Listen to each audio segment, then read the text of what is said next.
So I got my Scanoe plastic boat. Now this is the original Scanoes. It's not the Ramex plastic, it's just polyethylene. And they changed the design to Ramex because the plastic was getting brittle and stuff, and just the design. There's a lot of pressure points on this plastic. For instance, these seats they put cracks. See on these old Scanoes. So the new Ramex plastic is a little more resilient. So if you're looking for a good boat with these Coleman Scanoes and the Coleman crawdads, make sure you get the Ramex plastic.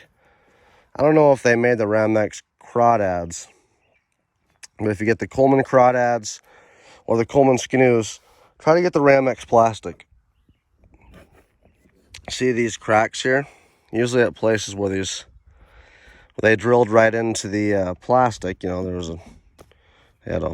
anyway, so I'm gonna have to get a plastic welder. I'm gonna take this boat out today though, but what I did, guys, is you see the difference in space? Because I put long tails on these, so I removed the seats. It's still Coast Guard approved. I still have my Coast Guard foam. It'll still pass, but I removed my seats. And then you can put stuff on the bottom. You can sit on the bottom. It's also a more stable boat. So I put my friends in the front, put them in the middle, and then I'm in the back.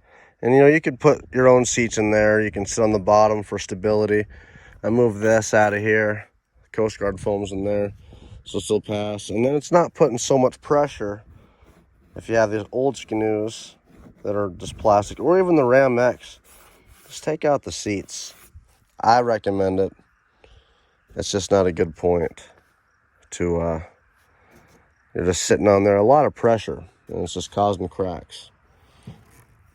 And so you could put your own seats in there and you can still paddle if you prefer to not have an engine on this, but that's what I do. So I'm gonna remove this too.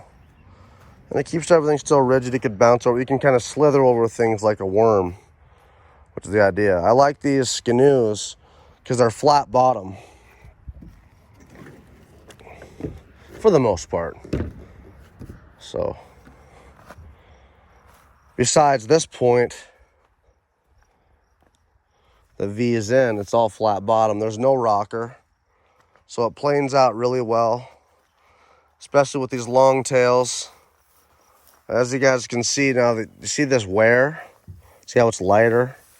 That's why they changed the Ramex. My Ramex is only a few years older. Or only a few years newer, I'm sorry. Only a few years newer, and it's not doing any of this. What is that there? Looks like a crack right there. Wow. You know, I don't mean to be, just make sure that you're really, you know, you get what you pay for. I paid $235 for this boat. But I need to plastic weld this, and this thing might just fall apart on me. It'll be good for what we use it for. Keep doing that. They did all sorts of weird stuff to this to repair this boat. I don't know what they were doing with it, but the Scanoe Ramex puts up with a lot more abuse than this regular plastic that Coleman used to use. So a word of caution, folks, if you decide to get these used Scanoes, and by the way, they don't make them anymore, which is quite a shame, make sure that you get the Ramex plastic. It's newer stuff. They designed it specially just to put up with the stuff and prevent the cracking and the stuff that these original plastic Scanoes were dealing with. And so then they have the Coleman crawdad, and I believe that's all Ramex. But if it isn't, maybe pass on it. Make sure you're getting Ramex plastic boats. I'm gonna have to do a lot of repairs for this, and the type of stuff I do, it might just fall apart on me someday. But for $235, wasn't a bad deal. I'm still gonna test it out today with just a trolling motor out on the lake. I don't have my mud motor here, and then I'll get it repaired with the plastic welder, polyethylene plastic welder, and we'll go from there. So guys, what I like to do, because these bars are here for a reason. It tries to keep everything together. But it's pretty tough plastic. There's this bar here, right, that runs down, and that seat's pushing down on this bar. So what I do is I attach, you can maybe see up there, I attach that like that. Then I'm sitting on this board. I like to sit on the ground here, sit on the floor. It's pretty comfortable, see guys? And then there's my long tail right here. Or you're trolling more or whatever. And you know, you could put a cooler on top of here and sit on top if you or whatever you want to you know, if you want to row. But it works fine, even rowing like this. It's actually pretty comfortable. It's really comfortable. I even like it better because you could see what you could do is you could go just like this. You could stretch out.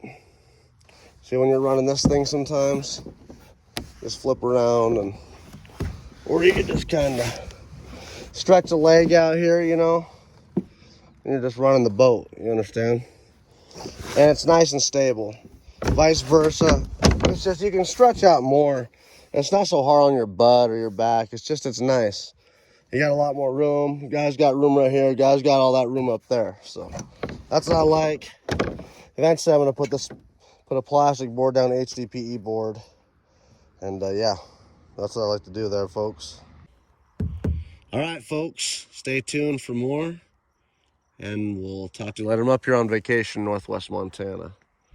So just more fun. I'm helping my parents out at their beer and wine bar. They're just building their cabin and stuff too. And I guess that's the coffee shop that we're just like a coffee trailer that we're kind of getting ready. So anyway, guys, stay tuned for more. I'm going to be on the river here soon, the Clark Fork River, with this sketchy thing because it's all brittle and cracked, but whatever, we'll be okay.